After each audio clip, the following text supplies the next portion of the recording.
We're live. Hey Prince, how you doing? Hi, Tapao. Doing all right? Excited to discuss cybersecurity. All right, that's amazing. Yeah, I'm always excited to discuss cybersecurity. And again, I'm Turko Mac, the host of the cybersecurity webinars over here at Passwork. Passwork is a cybersecurity cornerstone tool. We are a password manager, so if you are willing to take a look at what we got, please scan the QR code up above. And yeah, we are here with the new addition to the webinars. Joining us today is Prince Ugo Nume.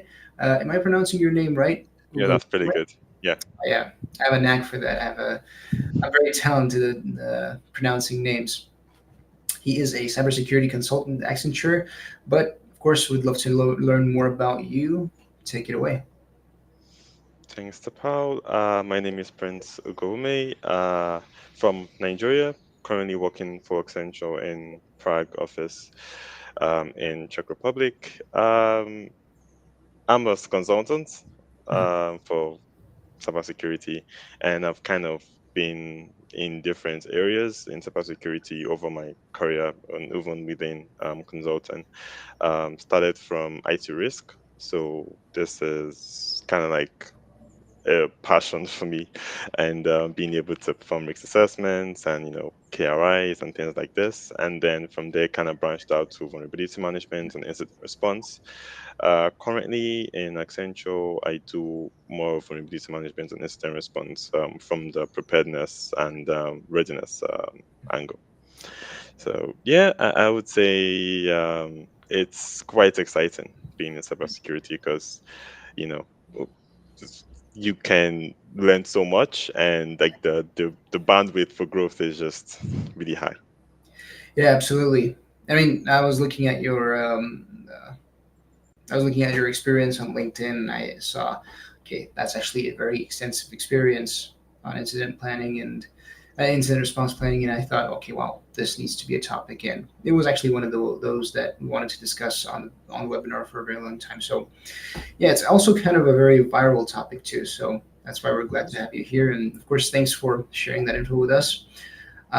Hoping it's not too cold in Prague. I know summer is leaving us pretty soon, but still, maybe we'll manage to catch some sun rays still. So tell me, how did you actually get into cybersecurity? And might be a banal question, but I wonder what you like about cybersecurity most, and what do you hate about cybersecurity most? All right, I got into cybersecurity kind of in a weird sense. So I started as a software developer and like a project manager for a small consulting firm right out of university. And then through this, kind of, it was a very small company. I think we were five in total. So you kind of had to have hands on in everything.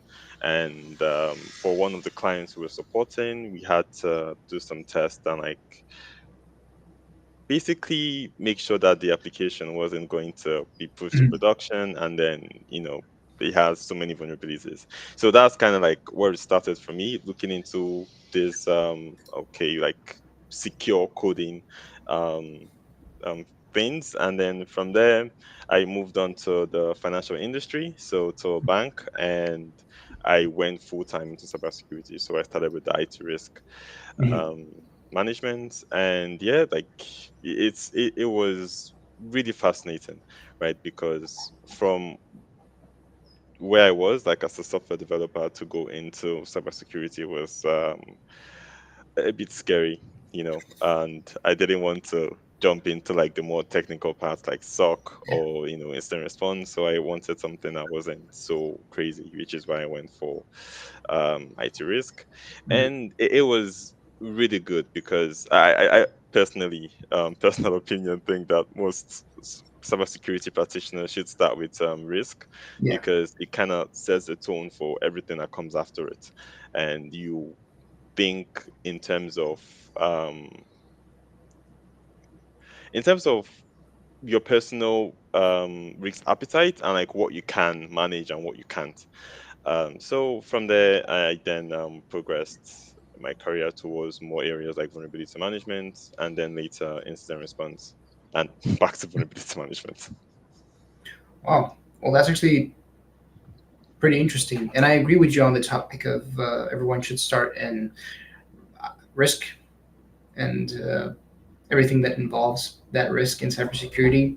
For me, that involvement was, just looking at all of the hacks, exploits, scams happening in the space, and I learned more about it. I launched a series on how to, protect yourself on it. Made videos on how to, not fall for phishing scams and stuff like that. Hmm. And yeah, that kind of fascination is what got me into, researching cybersecurity, doing content about it, and of course, here we are doing a webinar, and of course, sharing the knowledge.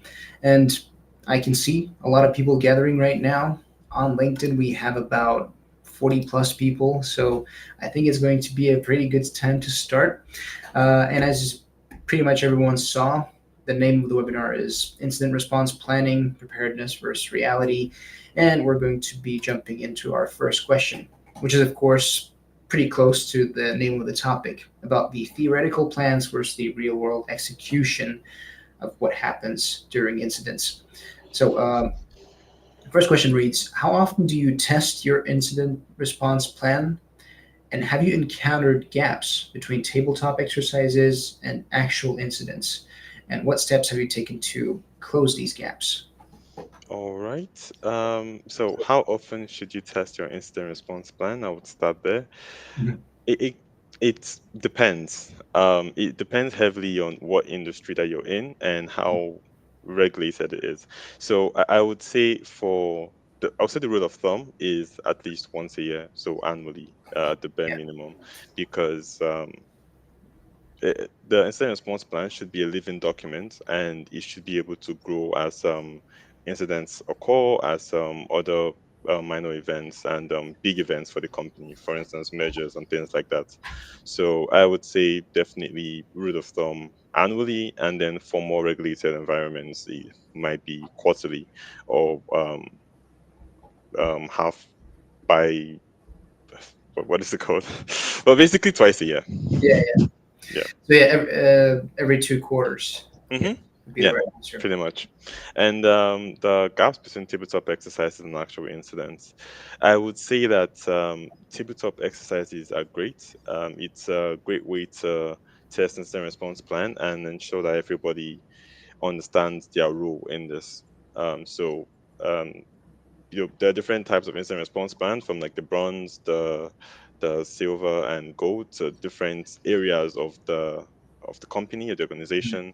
And basically being able to have these things where everyone knows what they need to do is great, and it's definitely should be done.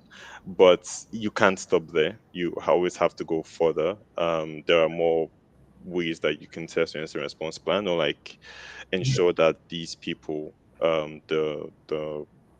the employees, are as prepared as possible by having walkthroughs, simulations, actual drills, so red Mhm. teaming, purple teaming, things like that, so that while they have the theoretical knowledge of what to do and they are prepared, they also have been able to do this in actual crisis. Mhm. Yeah, that makes And sense. yeah. Yeah. Please go on. I just Yeah, want. and I just wanted to finalize it by the with the Mhm. last question: what steps taken to close these gaps? Basically, have as much preparation as possible so that when the hammer hits, Yeah. um, you're prepared Yeah. as you can be. This takes me back to our previous webinar, where Yemi, our previous guest, told me what you need to do is connect your cybersecurity and cyber insurance and make sure you do everything in your power to reduce the risk or mitigate it as much as possible. And it just comes in here too. So you take the steps to close these gaps, and those steps are mitigating the risks and, reducing that reality. Because again, um, as a rule of thumb, as you mentioned, no system is safe, and probably something is going to happen. And that something that's going to happen probably happens because of a moment of inattentiveness, or the technology might be reliable, but a human error might cause it. So yeah, it's always good to be prepared. That's Definitely. absolutely clear to me. But to take it to the next question about the cross-functional coordination, um, what challenges have you faced in ensuring the effective coordination between IT, legal, communications, and business units during a real incident? and how can organizations foster better collaboration between these teams? All right. I would say, for the last question, one of the best ways to do this is to foster a security conscious team. So across board, everybody in the company being aware of security and taking their best to, cause incidents is a great way, and also being able to report these incidences. So if everyone has security in their mind, it really helps efforts. For cross-functional coordination, it's it's an area that I see a lot of companies kind of faltering. So when an incident happens, depending on what it is, usually a lot of other teams are required, such as HR, IT, legal, communications, and you need to be able to coordinate this in a way that makes sense and in a way that can resolve the incident as quickly as possible.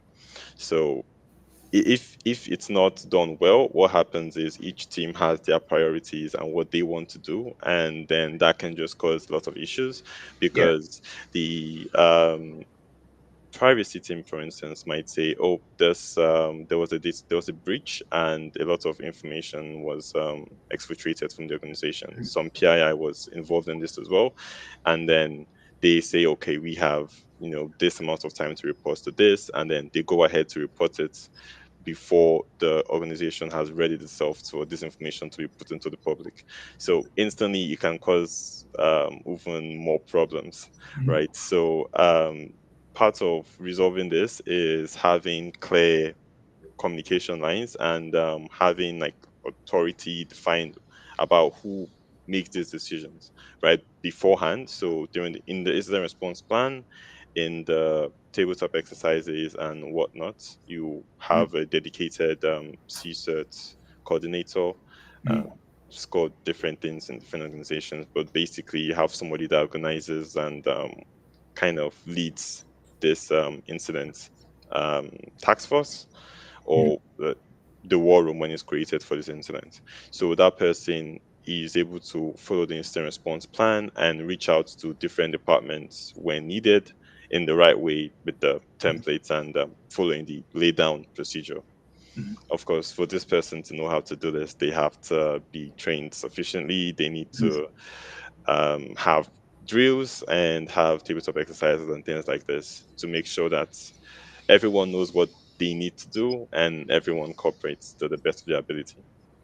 So it would be like a CISO type person, that would set this in motion, have Hmm. drills and practices, and have a prepared plan for when this inevitably occurs. Yeah, Right? Well, yeah. it could be the CISO, it could be somebody else. It kind of depends on the organization's size and how they choose to structure things. But yeah, CISO is definitely a good one to count on. Yeah, because it does feel like it would be something that falls under his responsibility, Hmm. his or her, and it makes a lot more sense. Right. So to take it to the next question, we mentioned drills and simulations. Let's expand on it here. Can you share an example where a regular incident response drill revealed unexpected vulnerabilities or process failures, and how did you address them? Or if it weren't you addressing them, do you know any examples of how they were addressed? Hmm. I can think of one incident that happened once at a previous company. It's crazy. So it was testing the incident response plan. So it was a red team exercise, and external consultants were brought in to do this. And in a previous year, when testing the disaster response plan, a certain load balancer was so everything was filled over to the disaster recovery site, Mhm. and then after the exercise, it was brought back to the primary. But then one server was basically left at the secondary site, and this was not detected at all because it wasn't a core business application. It was just something else that only if there's an issue people would actually go in to look at it. And then during this red team exercise, when testing, was basically found out that this load balancer was connecting directly to the recovery site, and that was a way that they could then, kind of access that environment through that server and compromise not just the primary but also the secondary environments as well. So it's was a very eye-opening moment, really, because you think everything is fine, but then there is something left, like a low-hanging fruit that they just Yeah, that was plucked. actually a very good way of naming it, like a low hanging fruit. And God forbid it doesn't happen to, like the most prepared people, because it usually does. Mhm, And when we're talking about these unexpected vulnerabilities, it's usually the companies that, probably had everything that they could expect, happen, mhm, down to the T, and then they realize, oh wait, there's this one more thing. And yeah, as you put it plainly, it's that low hanging fruit that you just kind of need to get, and that's how it goes.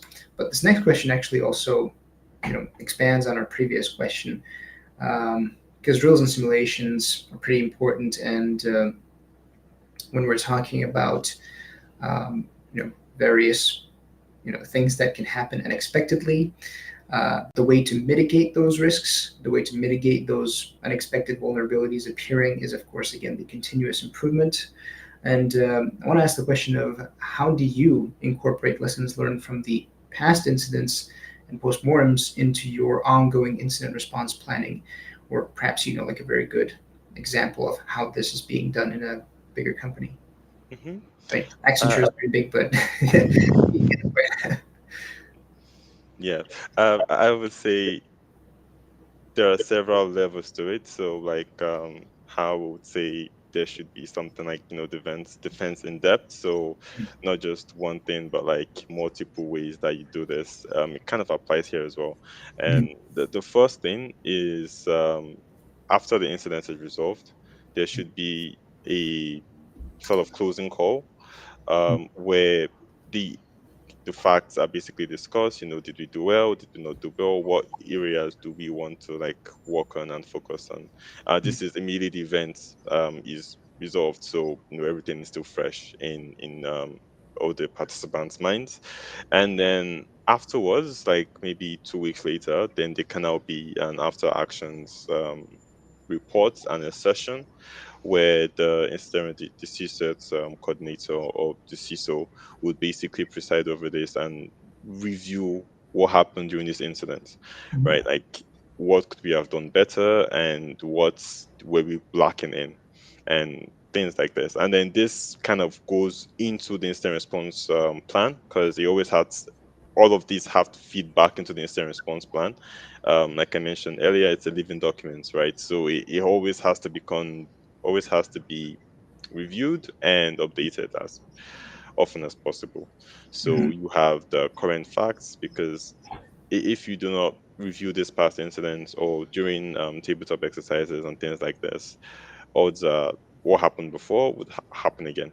So yeah, I would say definitely after the after actions reports, there should be a clear plan for how to address the gaps that were identified during this process. So it could be maybe hire more staff or train, upskill some of the existing staff, have a dedicated playbook for like popular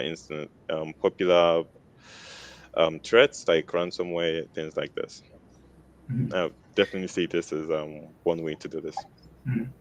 that makes a lot of sense. And I think my answer was closer to, setting the priorities for closing like those bigger gaps again, and you know mitigating that risk, because yeah, I'll never get tired of saying this, but yeah, no system is safe, and that might be the motto of this webinar now. But yeah, it was actually more than I expected. Thank you for expanding more on that question. That actually takes me to the next question about password managers, because password managers have been among the best tools for mitigating those risks. And we at Password have noticed that when you have around 1,000 people in your enterprise, and you have to give out access to certain passwords, you're giving out tons of information to your employees, and we have made it so that you can actually, fine tune the settings, fine tune the roles of the people that are sharing the passwords, and of course, whenever a password inevitably is at the hands of a person that leaves the company, or perhaps that does not have the access to the password itself in the application, but has that password written down somewhere. We have come up with tools like a security dashboard, which analyzes passwords that have been previously viewed by employees that are no longer with the company, and it all works hand in hand. So we're helping enterprises of over like 1,000 people manage all these passwords per role. Because again, a password is something that gives you access to the thing you want to hack, or the information that you want to steal. And it usually just so happens that at the moment of inattentiveness, or like a phishing attack, or a very bad password hygiene is the root cause of like most of these incidents. And so when we're talking about password managers as a security control, how can an enterprise-wide adoption of password managers enhance incident response in a case that it does happen, especially when rapid credential changes or access reviews are required during a breach? And what's the best practices you have seen among what I just mentioned? Hmm. I think this is a great question, to be honest, because passwords are like one of the most incidences we involve a password one way or the other, like credential getting by social engineering, or maybe there's a data leak somewhere and an employee is using the same password in the enterprise as well. Sorry, Prince, could you repeat all of that? I think there was an audio gap. Oh, can you hear me now? Yeah, that's perfect. All right, great. I said that it's basically passwords are the crux of almost a lot of the incidents that we see. So Mhm. it can very easily be the entry point for threat actors, because you can get passwords through data breaches on other sites, and maybe employee reuses Yeah. this password in the enterprise. So basically, you have poor password hygiene, and these kind of like cascades throughout the environment. So password managers kind of prevent that from happening. There are lots of cases where there's a breach, and then it informs you that, hey, this password is being was involved in a data breach, and that just that simple action can prevent your company from being targeted Yeah. by a threat actor. So in that way, password managers are great. Also, in cases where you have threat actors already inside your environment, and they've been able to get a hold of different service accounts, different accounts, and create new accounts for themselves. So to just keep, um, you know, to just they want to ensure their persistence in the environment, right? And password managers can easily change the passwords for different accounts at a time. It can detect anomalies. It can basically just make life much harder for the threat actors. Yeah. And you can also kind of see accesses. So who has accessed this password? Who did it? So this is for like shared passwords or shared Mhm. secrets Yeah. that can exist in these password managers. You have situations where somebody that is not supposed to access this password at this certain time accesses it, and when checking the logs you can see all of this information, so it can really help to um, kind of like narrow down what happened, what led to the breach, and things like this, and also prevent this threat actor from doing terrible things in your environment. Mhm. That's absolutely true.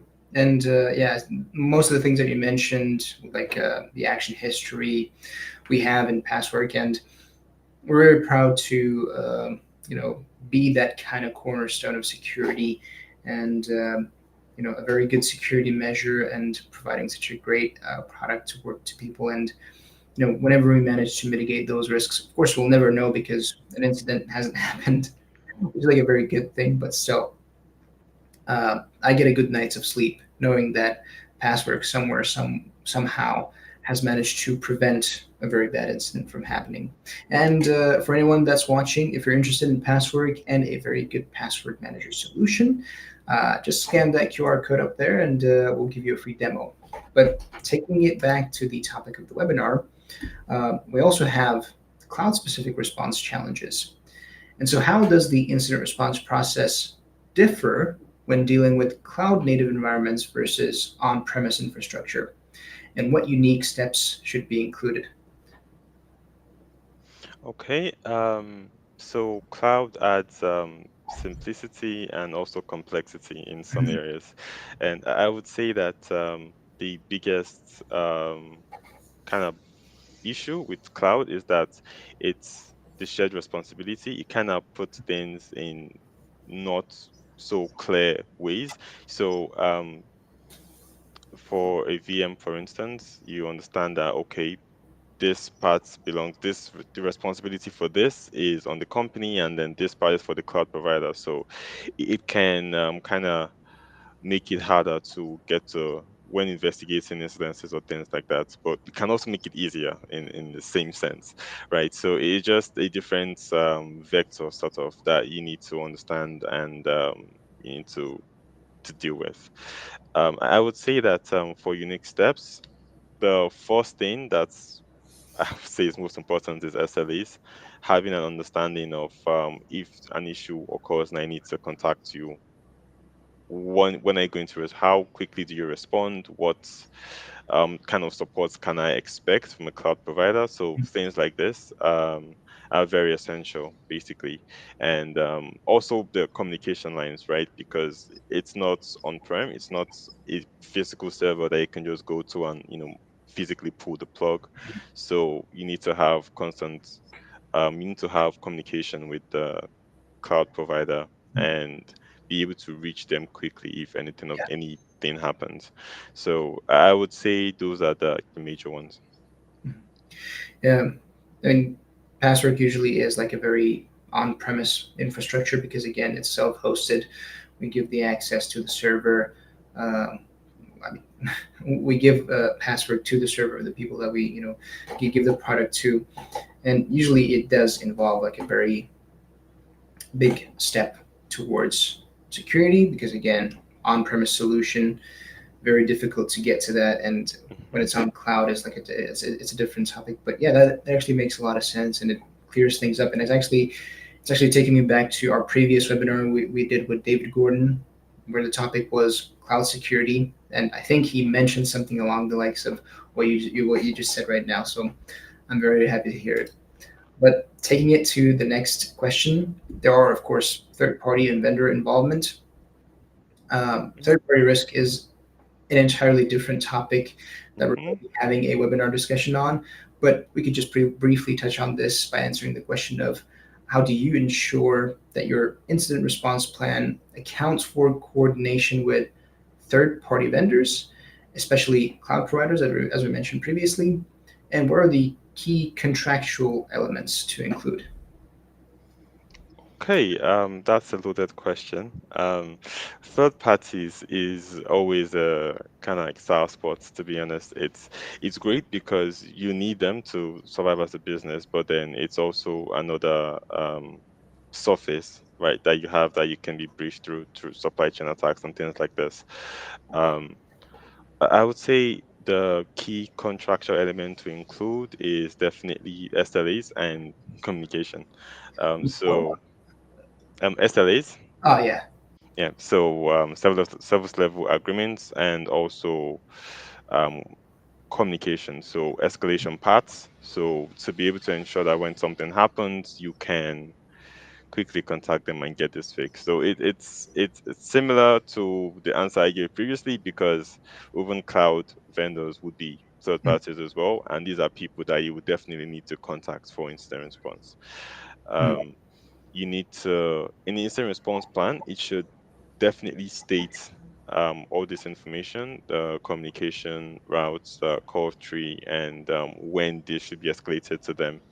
I would say in the contract with third parties, you should try to include certain elements to like safeguard yourself, like for instance, performing audits on them or being able to see their audit reports to ensure that their security practices are up to your standards, and if their processors of your data, for instance, the data that you share with them is being protected as well. Mhm. Um, yeah, I would say that. That makes a lot of sense. I mean, you also touched on the topic of cloud providers being a third party vendor, and that's usually true. But before I thought that a cloud provider is something that you need, like this monitor that I'm using for my computer.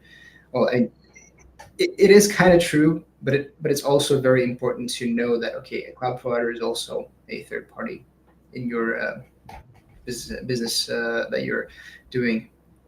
But there was a thing that I wanted to mention, and it's on the top of my tongue, but I just can't remember it. And I think it was actually like, pretty funny too. But maybe I'll manage to remember that later. But for now, let's jump back into the topic. And there was a question of detection and escalation that I wanted to ask you. So, what processes do you have in place to ensure prompt detection and escalation of incidents, and how do you validate their effectiveness? Okay. So processes in place to ensure prompt detection. Detection is one of the most important parts of incident response, Mhm. because you should be able to detect incidences like as soon as Instantly. possible. Yeah. Yeah. And I would say first is the technical part of it. So you need to have certain things in place. Firewall monitoring, you need to have a SIEM that Mhm. collects logs from all across your estate and can actually go through this and identify anomalies or weird behavior. You need to have EDRs, so different applications that basically scans through and also detects these anomalies, IPS, IDS, like there are tons of technologies, right, that you need to have that can enhance your security posture and ensure that if something happens, it can be detected easily, quickly, and the incident response team can be kind of summoned to Summoned. Yeah. to help with this. To validate their effectiveness, I think it all comes down to risk management and the terminologies that come with it. Um, so you need to understand, okay, you need to have certain metrics, right, that you're monitoring for each of these. For instance, Yeah. if this virus has been in your system for 2 days and you only discover it then, like Mhm. that's not so good, right? Yeah. So you can track this, and then this can feed into the processes you currently have. Maybe the SIM tool flagged it as Yeah. a true negative, and that's a problem. So you need to be able to um, kind of augment these tools and tune them so that you can easily find these instances when you call. Mhm. Makes a lot of sense. I just thought of the best way to um, I don't know, like answer this question. If there is nothing to validate, and if you can't check their effectiveness, it probably means there's nothing to detect. And how do you then validate the effectiveness of these um, you know processes that you put in place? But yeah, that's probably a far reach, but still, it was pretty funny to think about. And yeah, I agree with everything that you said. I mean, when we're talking about detection and escalation of incidents, the best way to, of course, mitigate everything that comes afterwards is that speed of you detecting an incident and how fast you're able to react to it, how fast you're able to put in place um, the protocols and the processes that will involve, you know, reducing that risk to a minimum, or just eliminating the threat altogether.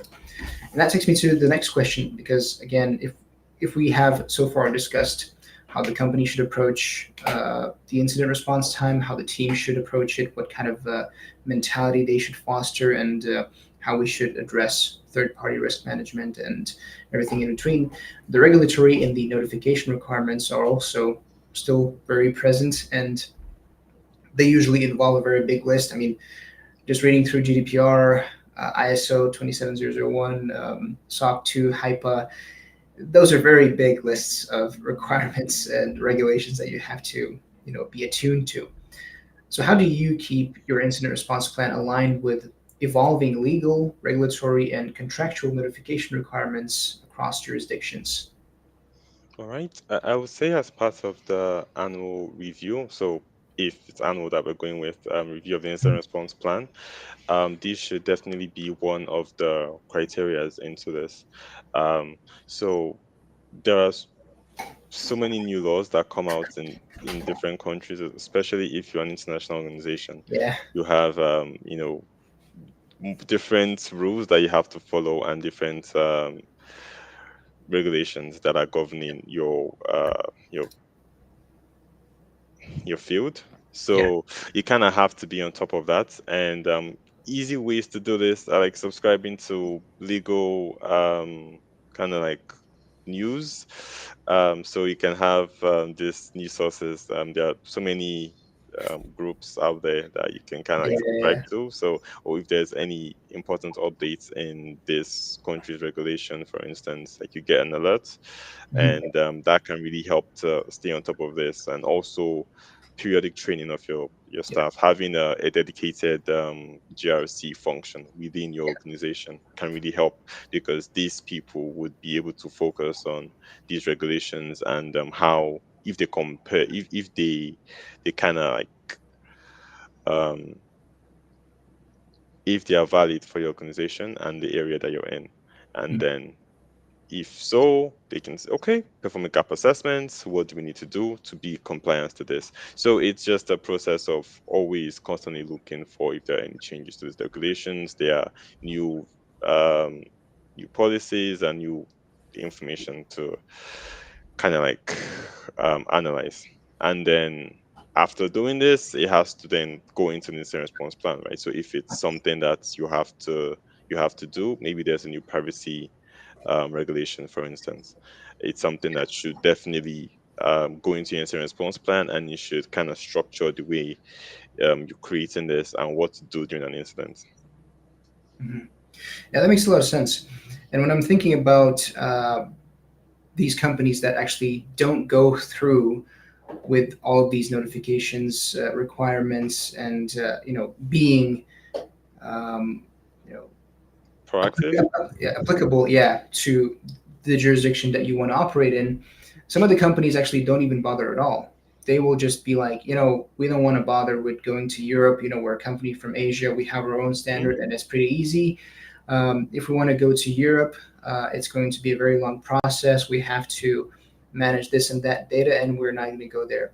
And that's the story of how I was not able to play this very fun MMO game back when I was like 17 years old. But that's beside the point. And yeah, it is usually true that the fact that you are probably not going to bother because, again, the level of requirements and the level of security standards that you need to have to prosper and strive in a certain jurisdiction is going to be pretty high.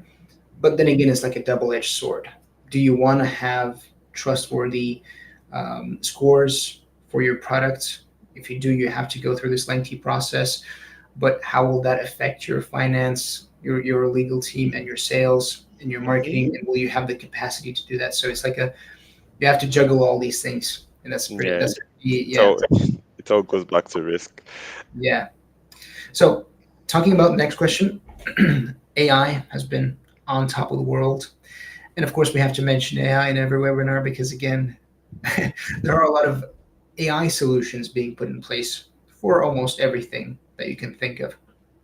And so, when we're talking about automation in AI in incident response, which I think is kind of maybe still not there, but it has uh, potential.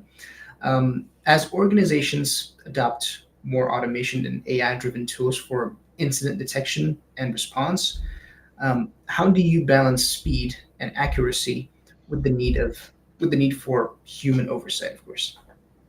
Yeah, this is quite an interesting topic. I can see how automation and AI can really help the incident response process. For instance, detection. One of the things that the SOC analyst has to do when there are events is to basically check this and kind of validate this. Is it actually true? Is this a problem, or is this just a false positive?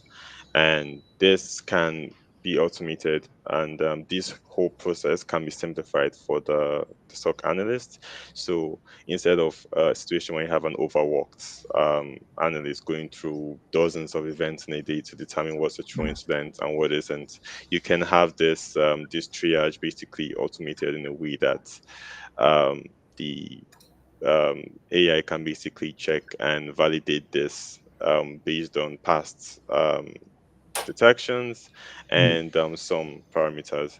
Of course, after this is done, the analyst would still have to take a to review it and ensure that everything is okay.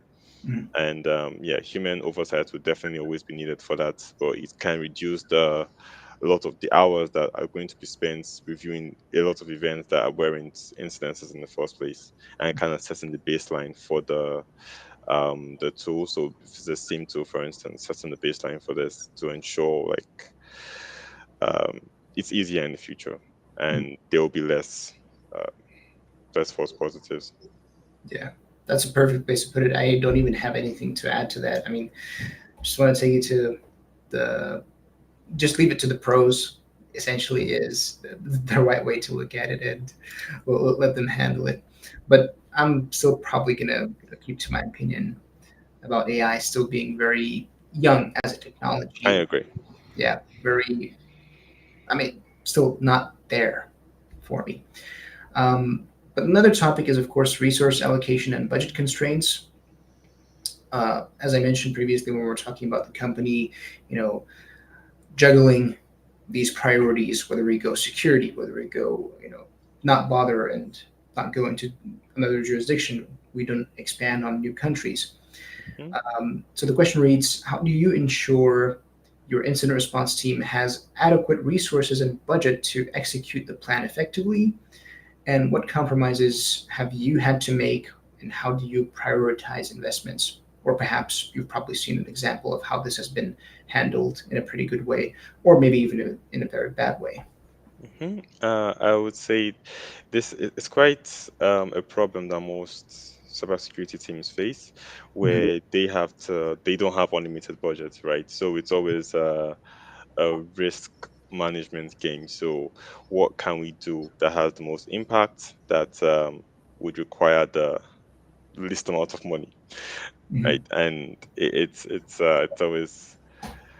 always like this. I would say that for an incident response team to have adequate resources, depending on the size of your company, there are lots of things that you can do and ways that you can make it so that the important things are being done, and there's also enough kind of budget for if things go really wrong.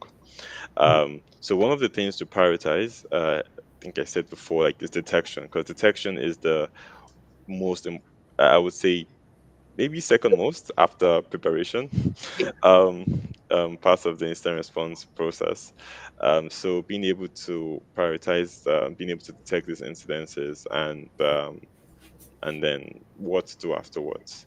The second I would say is the second way that you can kind of like optimize your resources is to um, outsource the incident response, like forensic team, to a different team or a different Mhm. organization.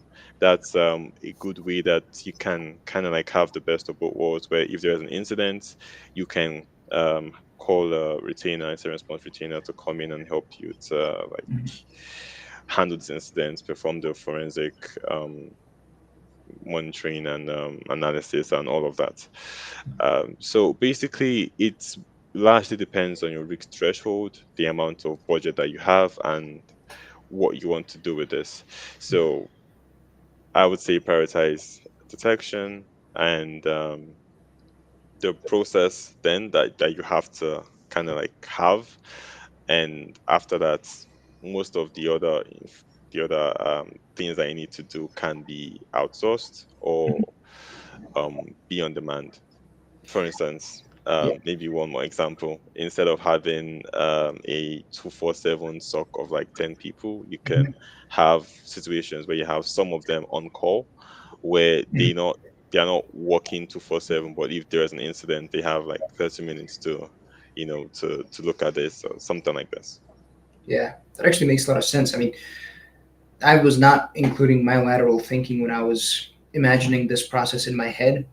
I imagined myself as a CEO, and I was thinking, oh, okay, so I have a team, and I have, the incident response planning. How do I go about this? How do I hire like the people that I need to make sure it goes properly?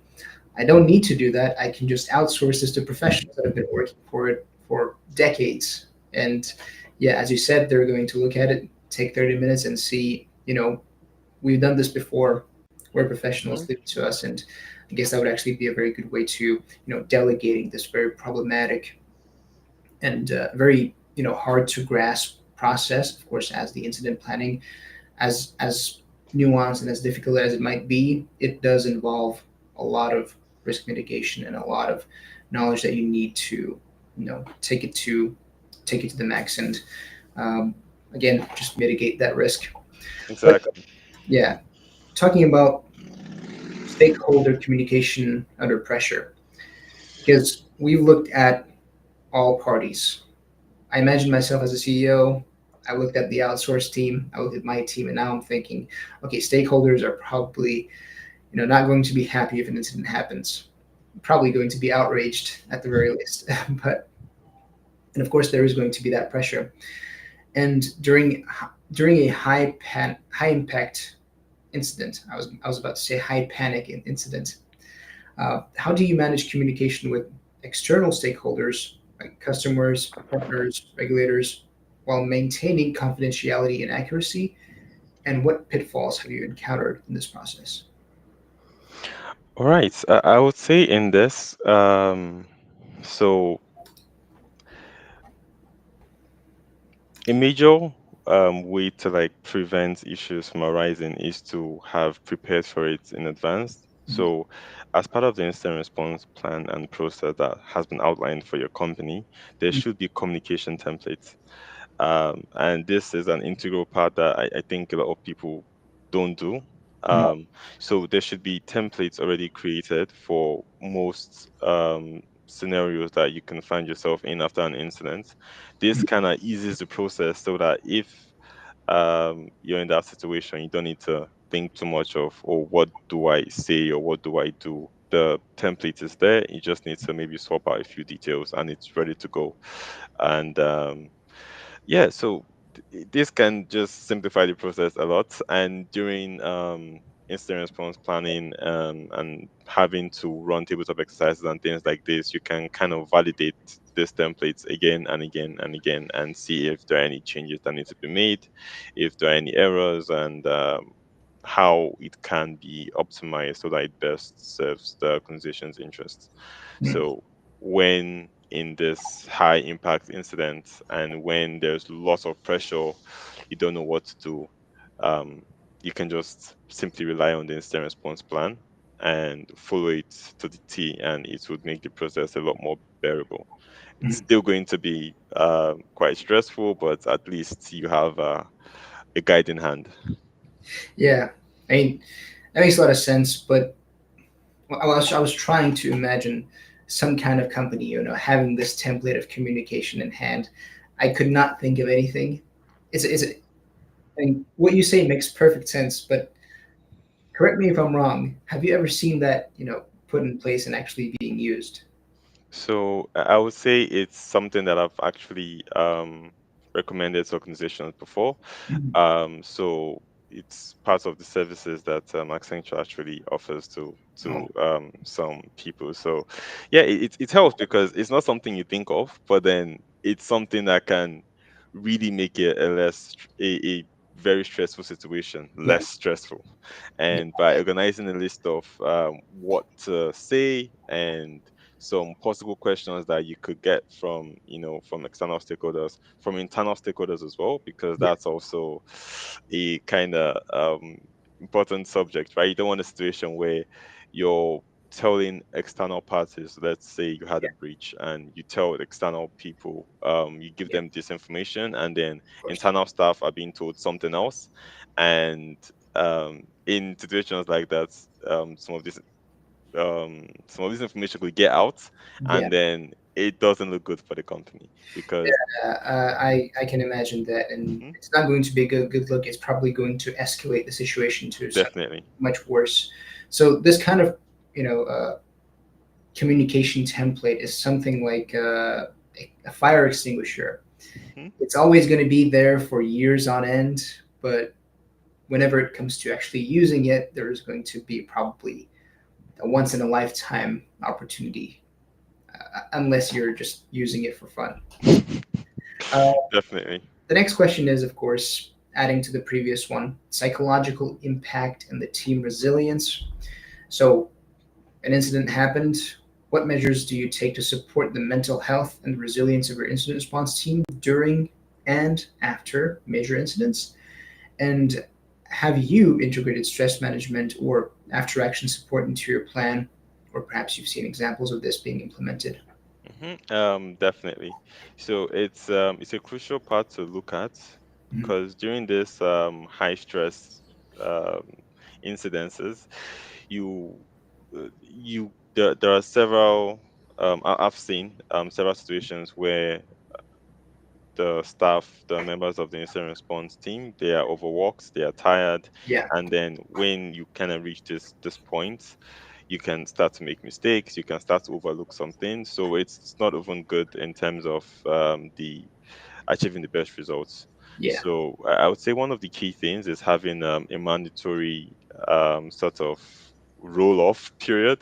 So for instance, you should not work for longer than 24 hours, something like this. So there could be someone that takes over after you, um, after let's say 12 hours. So a rotational kind of roster setup, and the person takes over. It's good in that it's a fresh pair of eyes, right? Looking at this process again, and they can continue from when you left off, based on the notes um,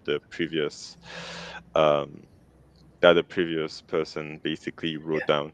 So this can really help. And to boost team resilience after the incident has been Resolved. fixed, after it's been resolved, exactly. You need to kind of like lift up the team spirits, right? Offer something to the people that really tried, that went above and beyond. You need to reward them and show them that their effort um is not wasted, Yeah, basically, because these people would then be willing to do this again if something happens, and that's the kind of security culture that you'd want to build for your organization. yeah. I would say if you don't give me a cake, I'm not gonna save you again. So that'd be that'd be pretty funny. But yeah, I thought that if I'm gonna be there for 24 hours or maybe even more, because incidents usually involve this kind of involvement from the entire team. There was a recent hack of the Bybit uh, crypto exchange, and the bad actors apparently stole $1.5 billion in crypto, which is an unprecedented amount of money.